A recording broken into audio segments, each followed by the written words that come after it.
All things unexplained.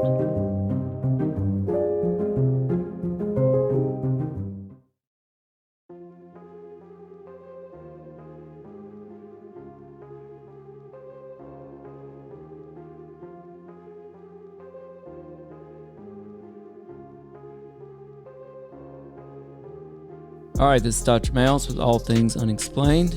This is 75 years to the day since the infamous headline in the Roswell Daily Record, dated July 8, 1947, RAAF captures flying saucer on ranch in Roswell region.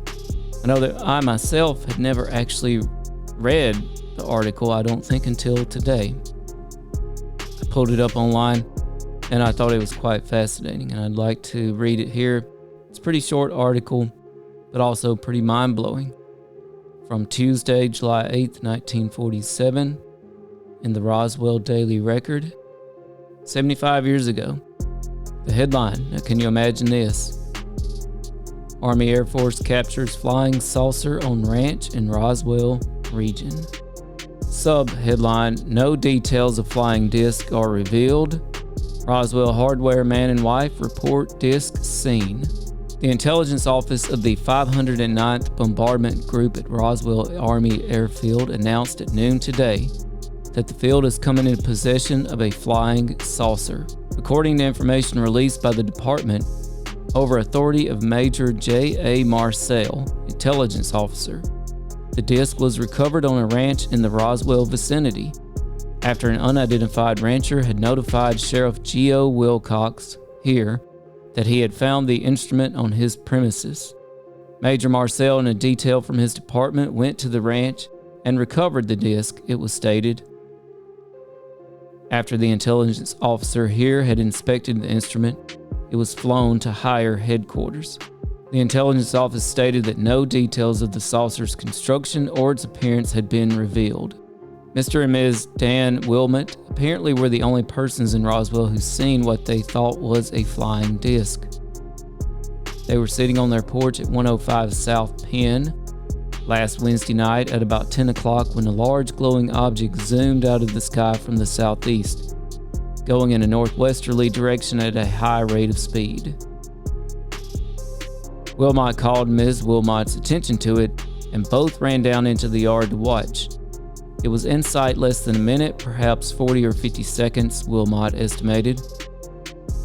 Wilmot said that it appeared to him to be about 1,500 feet high and going fast. He estimated between 400 and 500 miles per hour. In appearance, it looked oval in shape like two inverted saucers, faced mouth to mouth, or like two old-type wash bowls placed together in the same fashion.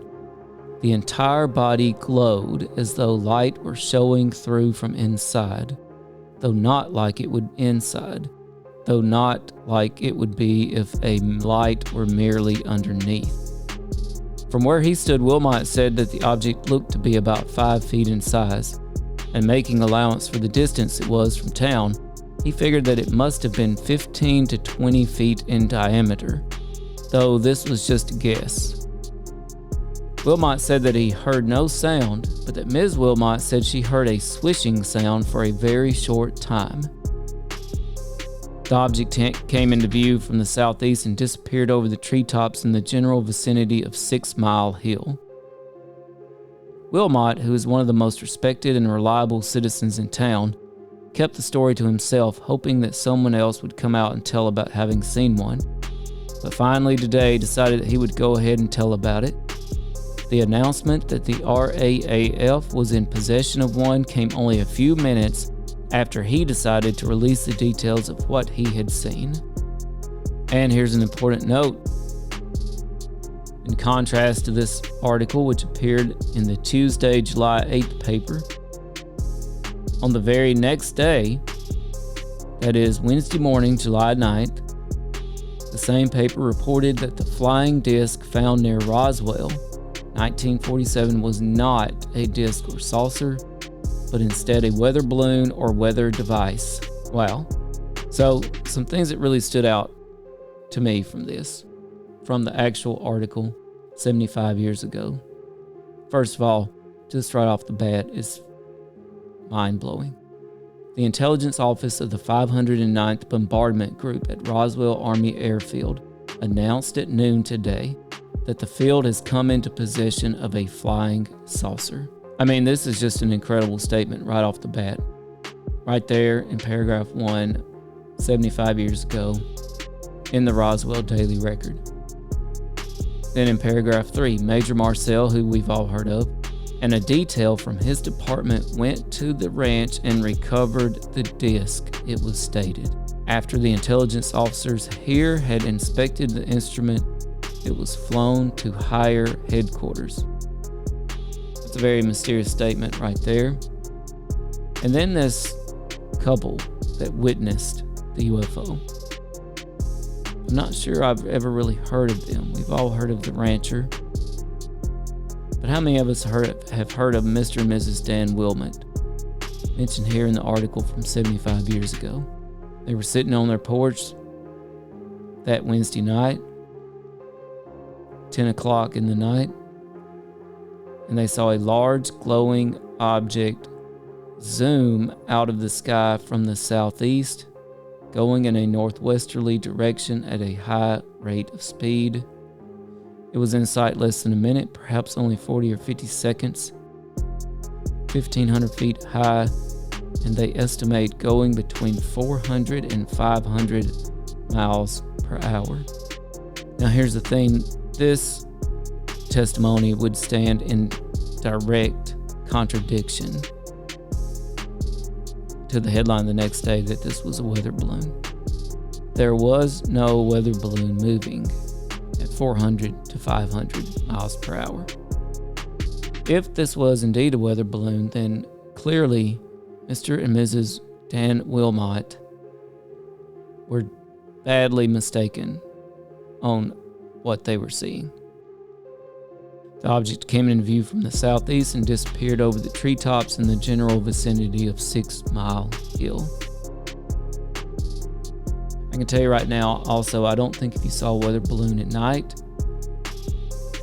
that you would call it as zooming across the sky. I also don't think that the weather balloons of the time would have been glowing from the inside. Now, I will admit, perhaps if it was a weather balloon, it could have been struck by lightning. But I feel like if somebody saw a weather balloon at night, on fire, mind you, from a lightning strike, it would just look like a weather balloon on fire, moving across the sky. I do not believe it would look like a huge flying saucer zooming across the sky, 1,500 feet high, at 400 to 500 miles per hour. So I think that's one part of this case that has not been given enough attention, and that is the testimony of Mr. and Mrs. Wilmot, who were eyewitnesses to the UFO, or in today's lingo, to the UAP, the unidentified aerial phenomenon. Now, another thing I found fascinating was this revelation at the end of the article.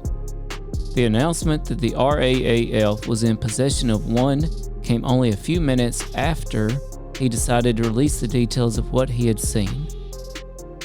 He being Mr. Wilmot. So Mr. Wilmot did not want to reveal that him and his wife had witnessed this UFO streaking across the sky.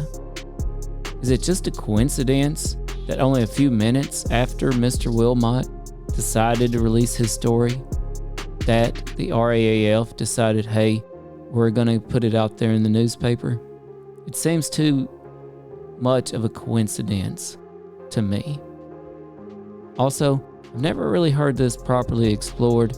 How is it known that Mr. Wilmot was going to put this out there?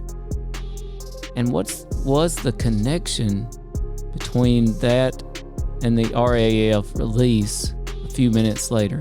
I'm intrigued by this revelation that these two things happened within minutes of each other. I would love to know more about that.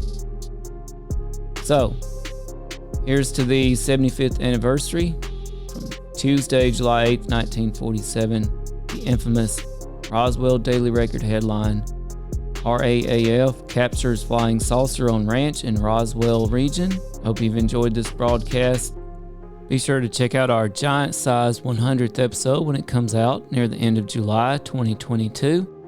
Remember, this podcast is made possible by the generosity of listeners like you. Check us out on Venmo at Bigfoot UFO.